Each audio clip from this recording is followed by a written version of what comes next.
লালচে আভা, রুক্ষ ভাব, মুখে ঘন দাড়ি গোঁফ, দুপুরের গনগনে রোদে মুখ চোখ রাঙা, বুক খোলা জিন্সের জ্যাকেটের ভেতর থেকে ফুলছাপ শার্টের উকিঝুঁকি, বাইকে চেপে বউবাজারের মাধব ভবনের বাইরে পা রাখতেই পথচারীদের চোখ কপালে। কলকাতার রাস্তায় শাকিব খান, শহর জুড়ে যেন শাকিবের মৌসুম।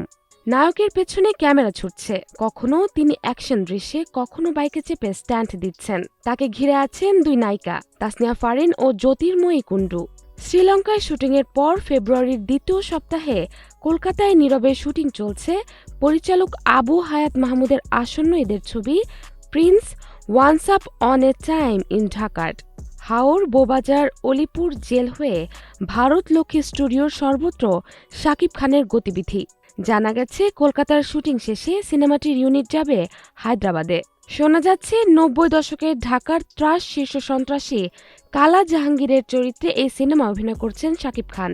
একজন ভালো মানুষ কিভাবে কুখ্যাত গ্যাংস্টার হয়ে ওঠে তা দেখা যাবে চরিত্রটির মাধ্যমে। অ্যাকশন আর রোম্যান্সে ভরপুর prince once up on a time in Dhaka cinema আগামী ঈদে মুক্তির কথা রয়েছে। জাহারা জেবিন তন্নি, নাগরিক প্রতিদিন।